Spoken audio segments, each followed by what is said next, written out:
Michael, you've had a pretty prolific career as an actor. What made you decide to want to finally make your own movie, and why this movie in particular? Well, it wasn't really what made me decide to make a movie. It was who uh, helped me decide to make this movie, and that is Robert Rodriguez. I did a movie for him 3 or 4 years ago called Grindhouse, and I did his version, Planet Terror, and and then there was Quentin Tarantino with his version, Death Proof, and I got to work with Robert and Quentin, and I just found them both so fascinating and so inspiring to work with, and Robert was just an amazing force, film force. These guys just loved film so much, and they're just very inspiring type of guys. And I had read his book, and Jim Cameron once said to me that one of the things that's brilliant about Robert Rodriguez, and I don't think Jim Cameron throws that word around very casually. He said one of the things that's brilliant about Robert Rodriguez is that he just doesn't understand that he can't do something.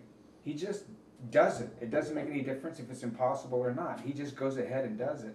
And Robert's whole thing about making movies to me was always, he was just like, well, write something, go shoot it, Make it, go shoot it, Write it and go do it, What are you talking to me about it for, Go make it, And I think that's something that I thought about while I was making Grindhouse. So when I was making Grindhouse, I said to myself, I'm going to make a movie like that. I'm going to make a little Grindhouse movie myself. And I promised myself I was going to make a little Grindhouse movie, which is basically low budget and exploitation movie. And we finished the movie, and another project came up, and another project came up, and I kind of forgot about it. And I was working up in Winnipeg earlier this year on a movie called The Divide, that's directed by Xavier Gens.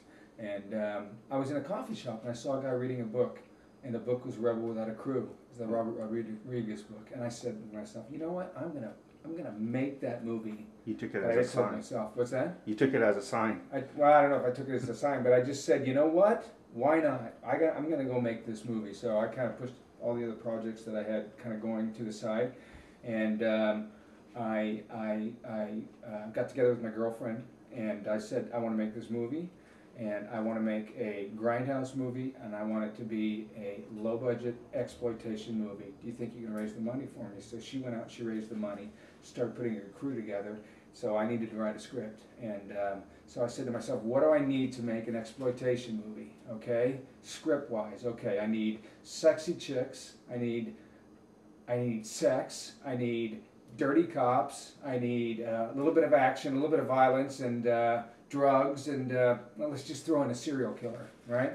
So I had read a script a year or so before that had a couple of these elements involved, and I used that as a foundation and rewrote Reed's script, and we made The Victim. And we were shooting. It took me about 3 weeks to write, and we were shooting about 4 weeks after we really came up with the idea of let's make this movie, and we shot it in 12 days, and so that's why I call it a Grindhouse movie. It's not like an old-fashioned 1970s movie with all the scratches and things. It's basically a 2010 version of a Grindhouse movie. Low budget, exploitation, let's have some fun, let's look at some hot chicks, let's see a little violence, let's, it's how much could I exploit? Let's exploit the exploitation, And so our tagline on our posters, it's basically about a guy who protects a couple of girls, a couple of strippers, and our tagline is even bad girls need protection, And it's kind of like, it's just kind of like